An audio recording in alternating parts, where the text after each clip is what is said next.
Hello YouTube and welcome to this video. आज की इस वीडियो में हम सीखने वाले हैं कि WPF पैनल्स कितने तरह के होते हैं और क्यों होते हैं। तो आइए देखते हैं। तो इन सब पैनल्स पे हम बात करने वाले हैं। सबसे पहले हम बात करेंगे कैनवस पे, उसके बाद ग्रिड पे और फिर बाकी पैनल्स पे।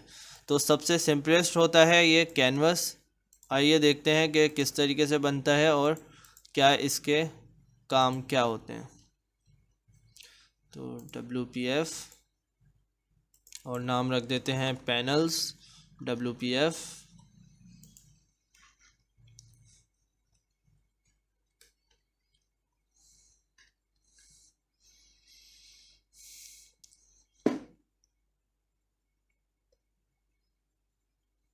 तो ये हमारा प्रोजेक्ट बन के आ चुका है। कैनवस को हम डिफ़ाइन करेंगे विंडो टैग्स के दरमियान। तो यहाँ से विंडो टैग शुरू होता है और यहाँ पर ख़त्म होता है। तो यहाँ पर हम अपना कैनवस टैग को डिफ़ाइन करेंगे। पहले इसको थोड़ा बड़ा कर देता हूँ ताकि थोड़ा साफ नज़र आए। 50 सही रहेगा। अब यहाँ पे हम डिफ़ाइन करेंगे अपना कैनवस। तो ये है हमारा सिंपल कैनवस। इसका बैकग्राउंड चेंज कर देता हूँ, एक्वा रख देते हैं। अब इसके अंदर मैं डिफ़ाइन करूँगा कुछ बटन्स। पहले वाले का नाम बटन 1 और सिंपली दूसरे का नाम बटन 2। तो ये आपको दिख रहा होगा बटन, लेकिन क्योंकि बटन छोटा है इसलिए नहीं दिख रहा। तो अगर मैं बटन को बड़ा करना चाहता हूँ तो वही बात कि मेरे पास दो तरीके हैं। या मैं ऐसे खींच के बड़ा कर दूँ और फिर इसे कहीं भी मूव करवा दूँ, या मैं क्या कर सकता हूँ, यहाँ पर हाइट डिफ़ाइन कर दूँ और विड्थ डिफ़ाइन कर दूँ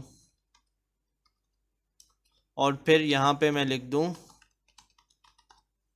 कैनवस लेफ़्ट 33 और इस तरीके से इसको मूव कर दूँ। यानी मेरे पास दोनों तरीके होते हैं जिनसे मैं चीज़ों को मूव कर सकता हूँ और ये दोनों तरीके बेसिकली सेम है। हम सेम ही चीज़ कर रहे हैं। अगर मैं इसको मूव भी करूँगा तो यहाँ पर देख सकते हैं आप, कोऑर्डिनेट्स यहाँ पे चेंज हो रहे हैं। तो हम इन्हें दोनों तरीके से मूव कर सकते हैं। और कैनवस की बेसिकली प्रॉपर्टी ये होती है कि जब मैं इसे स्टार्ट करूँगा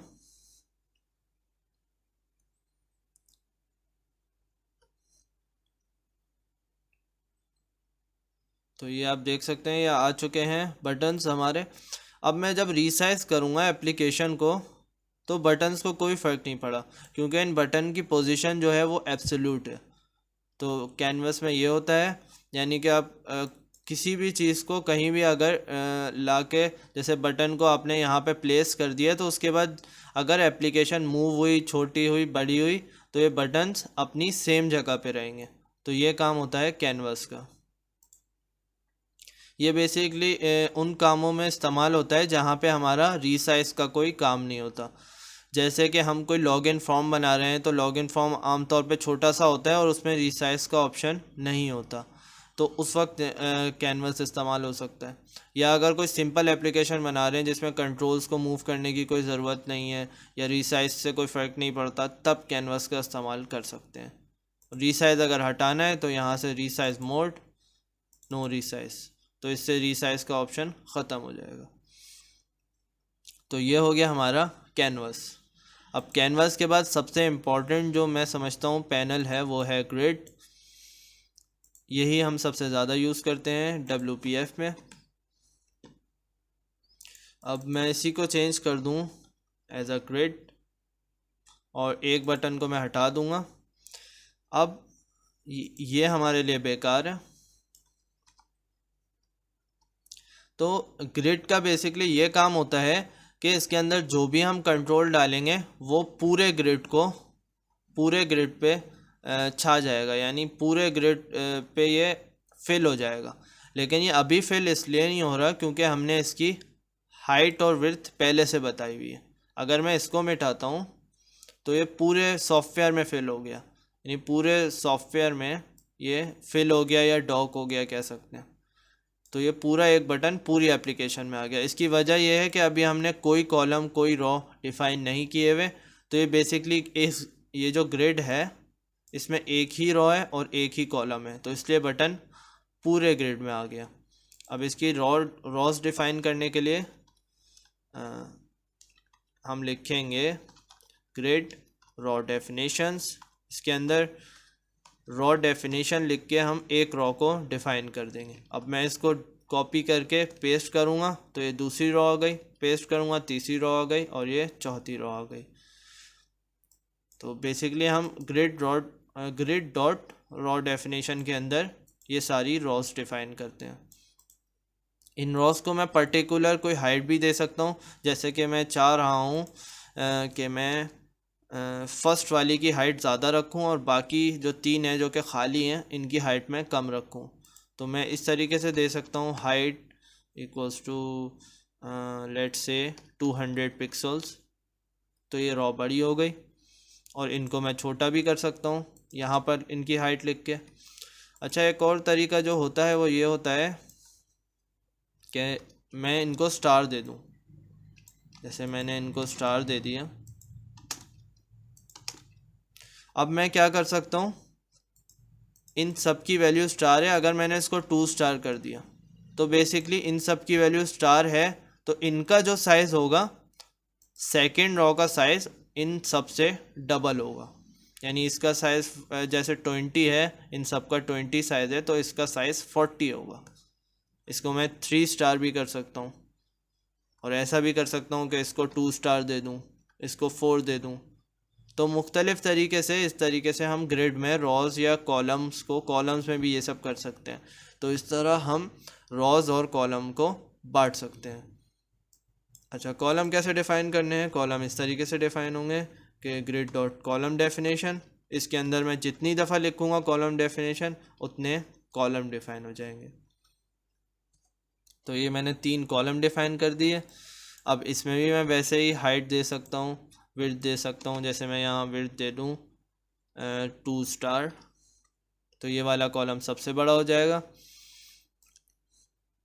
अब बात आती है, ये बटन ग्रिड के अंदर तो है, लेकिन ये कौन से कॉलम और कौन सी रॉ में है? तो ये 0th कॉलम और 0th रॉ पर है इस वक्त। ये मैं आपको दिखाता हूँ। ग्रिड डॉट रॉ 0 और ग्रिड डॉट कॉलम 0, ये बेसिकली 0th पोजीशन पे है। तो अगर मैं इसकी रॉ चेंज करूँ, 1 कर दूँ, तो ये फर्स्ट रॉ में आ गया। इसके कॉलम को मैं सेकंड कर दूँ या फर्स्ट, तो ये इस तरीके से यहाँ पर आ गया। अब इसको मैं चेंज करता जाऊँगा तो इसकी पोजीशन चेंज होती जाएगी। अब ये सेकंड रॉ में, सेकंड रॉ के फर्स्ट कॉलम में है। ये 0 से शुरू होता है तो ये 0th कॉलम माना जाएगा, ये फर्स्ट कॉलम और ये सेकंड कॉलम।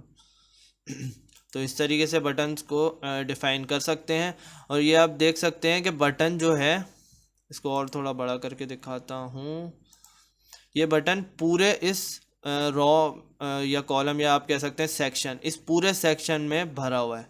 तो अगर मैं चाहता हूँ कि बटन थोड़ी जगह छोड़े, यानी इस पूरे ये जो सेक्शन है या ये जो स्क्वायर बन रहा है, रेक्टेंगल जो बन रहा है, इस पूरे में नहीं आए बल्कि थोड़ा थोड़ा यहाँ से गैप छोड़े, तो उसके लिए मैं यूज़ कर सकता हूँ मार्जिन। अगर मैं 10 लिख दूँ तो ये चारों तरफ से 10 पिक्सल छोड़ देगा। या अगर मैं इस तरह लिखूँ 0 0 0 0, तो ये अप डाउन लेफ़्ट राइट के बहुत सारे मार्जिन्स आ जाते हैं। तो मैं यहाँ पे जो चाहूँ उसको रख सकता हूँ। यहाँ से 10 हो जाए, यहाँ से 40 हो जाए, यहाँ से 20 हो जाए, तो मैं जैसा चाहूँ बटन को मैनिपुलेट कर सकता हूँ। उसके अलावा एक इसी से मिलती जुलती चीज़ पैडिंग भी होती है।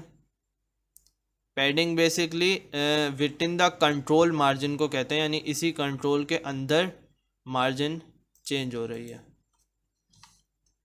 ये आप देख सकते हैं कि इसको अगर मैं -10 कर दूं तो ये पीछे जा रहा है, और इसको -20 कर दूं तो ये पीछे जाता जा रहा है। तो ये काम होता है मार्जिन और पैडिंग का। तो अब इसको मिटा देते हैं। तो इस तरीके से मुख्तलिफ़ कंट्रोल्स बन सकते हैं ग्रिड के ज़रिए, और इस तरीके से ये मैंने दिखा दिया कि किस तरीके से उनको प्लेस किया जा सकता है। अच्छा, ग्रिड की खासियत भी मैं दिखा दूं कि जैसे एक बटन को मैं 0th रो में रखना चाह रहा हूँ और बटन कॉपी पेस्ट, इसको फर्स्ट में और थर्ड में, और बस इतना ही काफ़ी है। तो मैं बेसिकली ये चीज़ दिखाना चाह रहा हूँ कि जैसे कैनवस में हमने देखा था कि बटन जो भी हमने कंट्रोल्स डाले थे उनकी पोजीशन एब्सोल्यूट थी, यानी रीसाइज करने से कोई फ़र्क नहीं पड़ रहा था। वैसे मैंने रीसाइज को शायद नन किया हुआ है, तो सबसे पहले उसको तो सही करना पड़ेगा कि यहाँ पे दे देते हैं कैन रीसाइज।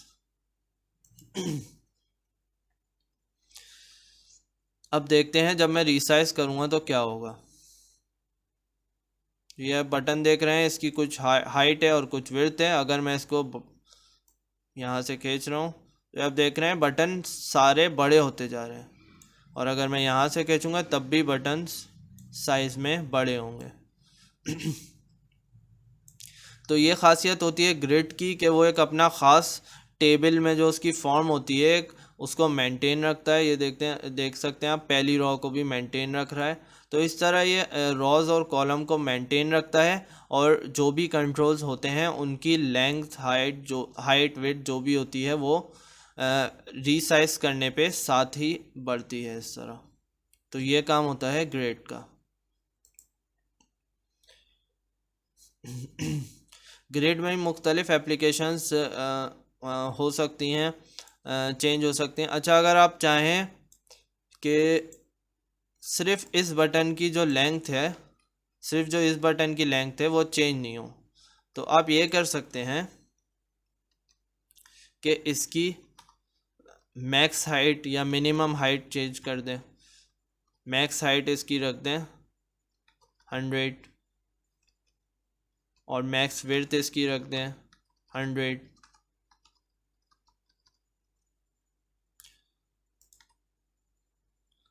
इस तरीके से। तो इससे फ़र्क ये पड़ेगा कि ये चीज़ फिर चेंज नहीं होगी। ये दोनों बटन एक जगह आए हुए हैं, तो इसको 3 कर देते हैं। अभी आप देख सकते हैं कि बटन छोटा हो गया है। मैं इसको बड़ा भी कर सकता हूँ, जैसे 300 ये कर दूँ, इस विड्थ को बढ़ा दूँ और 700 कर दूँ। 700 नहीं बल्कि 500, जिससे इतनी विड्थ के जिससे पता चले। जैसे कि मैंने इतनी विड्थ रख दी। अब जब मैं इसको ग्रिड को छोटा बड़ा करूँगा, क्योंकि मैंने इसकी मैक्स हाइट और मैक्स विड्थ दे दी है, तो ये इससे ज़्यादा बड़ा नहीं होगा।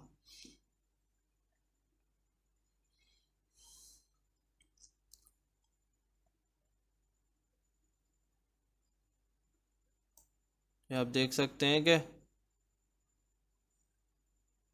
ये छोटा तो हो रहा है, लेकिन एक हाइट आ जाएगी जब अब इसकी रुक चुकी है हाइट और विड्थ, तो अब ये नहीं बढ़ रहा, और बटन्स बड़े हो गए लेकिन ये सेम साइज़ रह रहा है। तो ये होती है स्पेशलिटी, मैक्स हाइट और मैक्स विड्थ लगाने से ये चीज़ चेंज हो जाती है। और अगर सिंपल अगर हाइट कर देंगे इस तरह, हाइट और विड्थ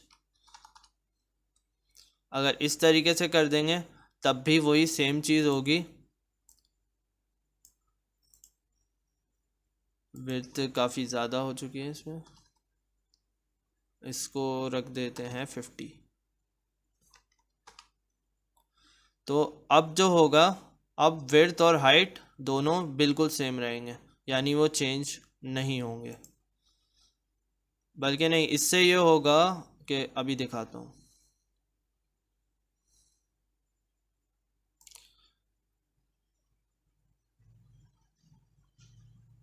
ये आप देख सकते हैं कि हाइट और विड्थ बिल्कुल सेम है।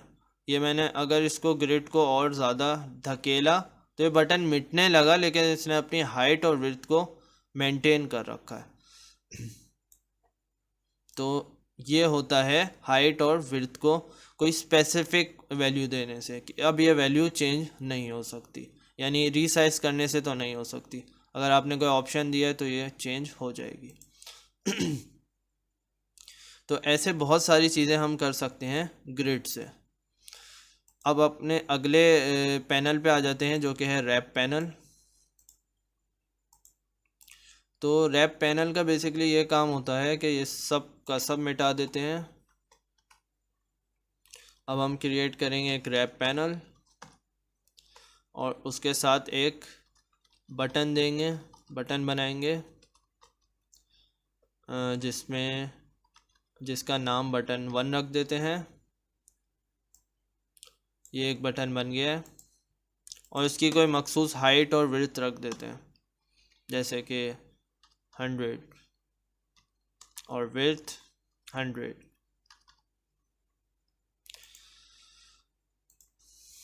या विड्थ 200 और हाइट 50। तो अब बेसिकली हम ये करेंगे कि इस बटन को कॉपी पेस्ट करेंगे सेवरल टाइम्स।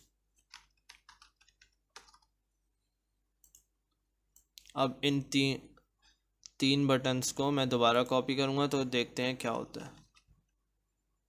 ये आप देख सकते हैं कि बटन इन तीनों बटन्स के नीचे आ गया। मैं दोबारा पेस्ट करता हूँ तो ये और नीचे आ गया, फिर दोबारा पेस्ट करता हूँ और नीचे आ गए, करता जाता हूँ। अब देखें कि क्या होता है।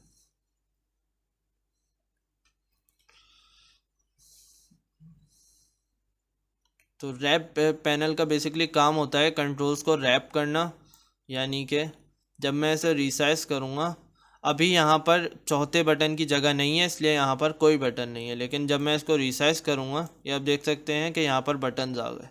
वो इस वजह से आ गए क्योंकि अब यहाँ पर एक बटन की जगह हो गई थी, लेकिन अब अगले बटन की जगह नहीं है। अगर मैं और जगह बना दूँ तो अगले बटन भी ऊपर आ जाएंगे, और अगर मैं जगह कम कर दूँ तो बटन नीचे जाते जाएंगे। तो इस तरीके से काम करता है रैप पैनल, यानी कंट्रोल्स आते जाएंगे एक एक करके, और जिस तरीके से रिसाइज करेंगे कंट्रोल उसी के हिसाब से अपने आप को मैनेज कर लेंगे। अच्छा, इसमें डिफरेंस ये होता है, मतलब जैसे कि एक ग्रिड था, वो अपनी एक टेबल को मेंटेन रख रहा था। ये किसी टेबल को या किसी स्ट्रक्चर को मेंटेन नहीं रख रहा, बल्कि क्या कर रहा है कि अगर जगह है तो कंट्रोल्स को ले आओ, और अगर जगह नहीं है तो कंट्रोल्स को नीचे कर दो, नीचे कर दो, जितना हो सके उतना नीचे कर दो, और आखिर में एक रो जो होती है वो तो रहती है, एक कॉलम जो होता है वो तो रहता है। तो इस तरह रो कॉलम्स को ये चेंज कर सकता है। तो ये काम होता है रैप पैनल का। और ये आप देख सकते हैं कि कुछ बटन नीचे चलेगा जिनको हम एक्सेस नहीं कर सकते, तो उसका एक तरीका है जो कि ये है कि ये जो रैप पैनल है इसको स्क्रॉल व्यूअर के अंदर डाल देते हैं। अब इस स्क्रॉल व्यूअर को आखिर में लिख देंगे, यानी इस रैप पैनल को हमने स्क्रॉल व्यूअर के अंदर ले लिया। अब क्या होगा, ये एक स्क्रॉल बार आ गया है जिससे हम अपने बटन्स को स्क्रॉल कर सकते हैं जो कि नीचे चले जाएंगे। तो ये आप देख सकते हैं जो बटन नीचे चले गए हम उनको ऐसे स्क्रॉल कर सकते हैं। तो ये काम होता है रैप पैनल का। रैप पैनल में भी उसी तरीके से हम मार्जिन क्रिएट कर सकते हैं बटन्स के दौरान। जैसे ये सारे मिले हुए हैं, अगर हम यहाँ पे मार्जिन क्रिएट कर दें तो इसके दरमियान मार्जिन आ जाएंगे, यानी गैप आ जाएगा। अच्छा, उसके बाद जो हम डिस्कस करने वाले हैं वो है डॉक पैनल। तो डॉक पैनल के लिए मैं एक बार फिर इन सबको मिटाऊंगा और यहाँ पे क्रिएट करेंगे डॉक पैनल, और उस डॉक पैनल के अंदर मैं रेक्टेंगल्स क्रिएट करना चाहूँगा कुछ, जिनकी हाइट मैं रखूँगा 50 और विड्थ 200 या फिर 150। अब मैं क्या करूँगा, इनको मैं कलर दे दूँगा मुख्तलिफ, और कॉपी पेस्ट, एक को ग्रीन, एक को ब्लू और एक को वाइट।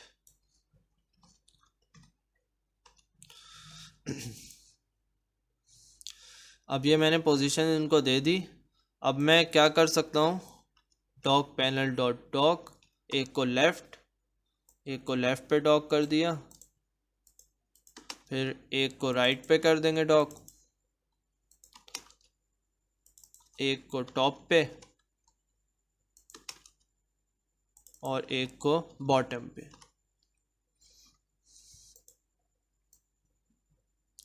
ये मैंने वाइट कलर क्यों रख दिया, इसका रखता हूँ ग्रे ताकि पता तो चले। ये आप देख सकते हैं टॉप, लेफ़्ट और राइट तो बिल्कुल सही जगह पे आया, लेकिन बॉटम सही जगह पे नहीं आया। बॉटम को तो एप्लीकेशन के बिल्कुल बॉटम पे होना चाहिए। तो उसके लिए एक चीज़ रिक्वायर्ड होती है इसमें कि लास्ट चाइल्ड फिल, इसको हम अगर फॉल्स कर दें तो अब ये सही पोजीशन पे डॉक होगा। अब इसको स्टार्ट करके देखते हैं।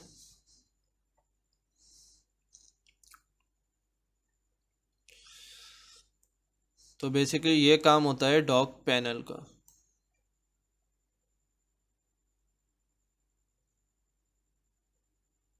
ये आप देख सकते हैं कि अपनी अपनी जगह पे कंट्रोल्स डॉक हैं। तो ये इसलिए यूज़ होता है कि जैसे ये विजुअल स्टूडियो का एक आपको टास्क बार दिख रहा है जिस पे फाइल, एडिट, मुख्तलिफ मेन्यूज़ हैं और नाम भी है। अब भले ही किसी भी चीज़ को आप बड़ा छोटा कर दें, लेकिन ये चीज़ सेम रहती है हमेशा। ये जो क्रॉस बटन ये सब टास्क बार में है, तो ये चीज़ हमेशा टाइटल बार कहते हैं आमतौर पे इसे, तो ये चीज़ सेम रहती है। तो इस तरह की जो चीज़ें, या ये चीज़ भी सेम रहेगी हमेशा विजुअल स्टूडियो में। तो इस तरह की जो चीज़ें हैं वो हम डॉक पैनल से डॉक कर सकते हैं। और अगर इसकी विड्थ की बात की जाए तो इसको मैंने विड्थ दे दी है, और ना चाहूँ तो मैं इसको विड्थ नहीं दूँ, यानी विड्थ मैं इसको ज़्यादा दे दूँ। ये यहाँ पे 150 थी, तो चाहूँ तो मैं इसको 500 दे दूँ, जिससे ये पूरे उसमें आ जाए। 5000 हो गया, 500 चाह रहा था मैं। तो इस तरीके से मैं इसको दे सकता हूँ। बेसिकली मैं चाह रहा हूँ ऊपर वाले को देना, यानी इसको। तो इस तरीके से मैं पूरा अपना यहाँ पे एक बना सकता हूँ।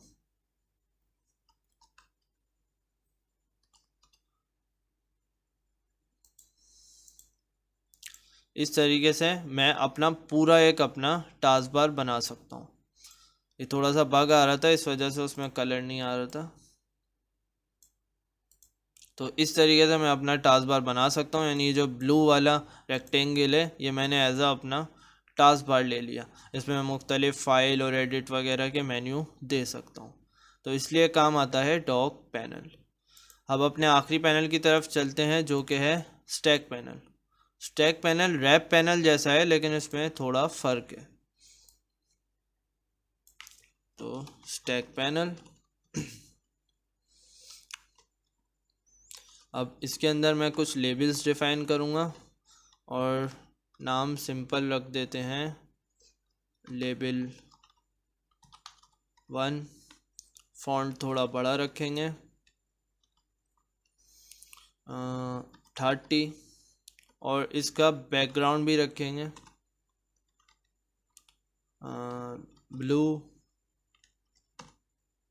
और इसको कॉपी पेस्ट कर दूंगा। अब इसको रेड, कोई से भी कलर दे देंगे इसको।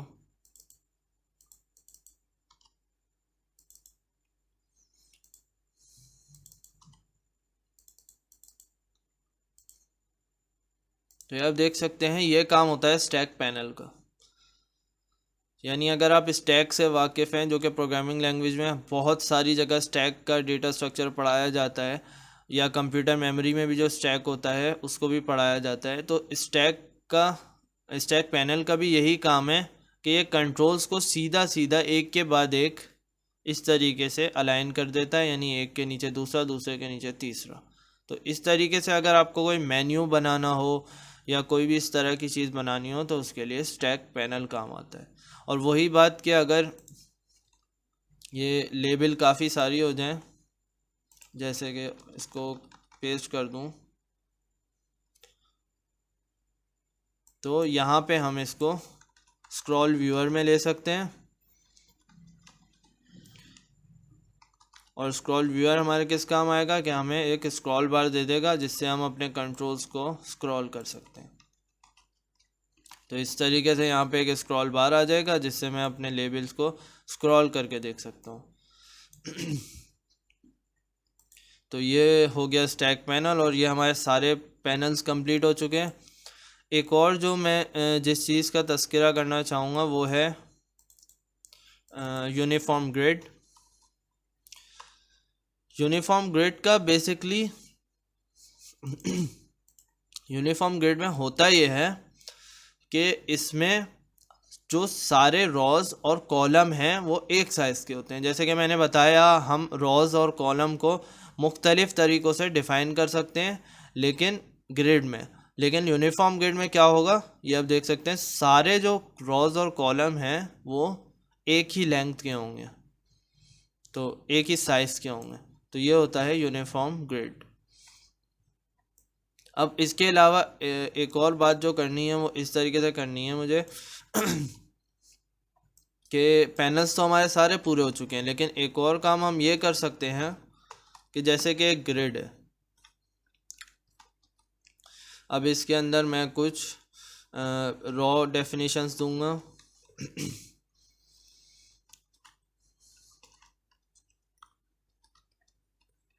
और कुछ कॉलम्स दूंगा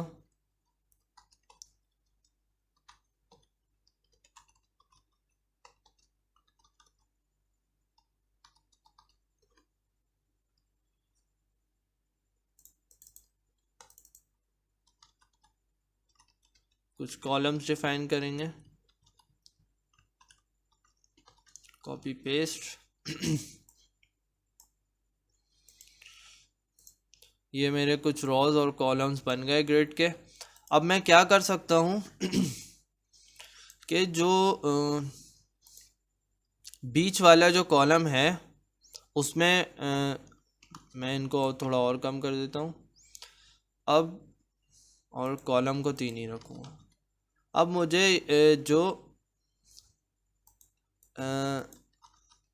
इसी तरीके से ठीक है, ये जो बीच वाला जो मुझे ये जो सेक्शन है, ये जो बॉक्स है या ये जो पोजीशन है, यहाँ पे मुझे रखना है कैनवस। इसका क्या मतलब हुआ? मतलब ये हुआ कि मैं ग्रिड के अंदर भी मुख्तलिफ पैनल्स को डिफ़ाइन कर सकता हूँ। जैसे कि मैंने इस तरीके से कैनवस को डिफ़ाइन कर दिया और इसको डाल दिया मैंने ग्रिड के पहले कॉलम में और ग्रिड की पहली रो में, और इसका बैकग्राउंड है एक्वा। तो आप देख सकते हैं यहाँ पे मैंने कैनवस डिफाइन कर दिया। अब इस कैनवस के अंदर मैं बटन दूं या कुछ भी दूं वो मैं दे सकता हूँ। तो अब क्या होगा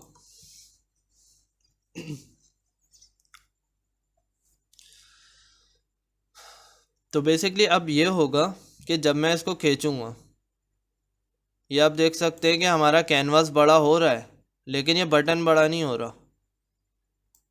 तो कैनवास तो बड़ा छोटा होगा लेकिन बटन बड़ा छोटा नहीं होगा, क्योंकि बटन है कैनवास के अंदर और कैनवास के अंदर कोई चीज़ मूव नहीं करती इटसेल्फ, उसकी पोजीशन एब्सोल्यूट होती है। लेकिन जो कैनवास है वो है ग्रिड के अंदर, तो इसलिए ये कैनवास बड़ा छोटा होगा। तो इस तरीके से हम मुख्तलिफ पैनल्स को इकट्ठा करके हम अपनी एप्लीकेशन बना सकते हैं। जैसे कि ये बना दी, और भी चीज़ें कर सकते हैं। जैसे कि मैं चाह रहा हूँ कि यहाँ पे मैं एक स्टैक पैनल दे दूँ, तो मैं स्टैक पैनल भी दे सकता हूँ। ये पहली रो और पहली कॉलम में मेरा स्टैक पैनल आ जाएगा। तो जो मैं बटन डिफ़ाइन करूँगा, इनकी कुछ हाइट भी रखनी पड़ेगी, हाइट 40 पिक्सल्स। तो ये आप देख सकते हैं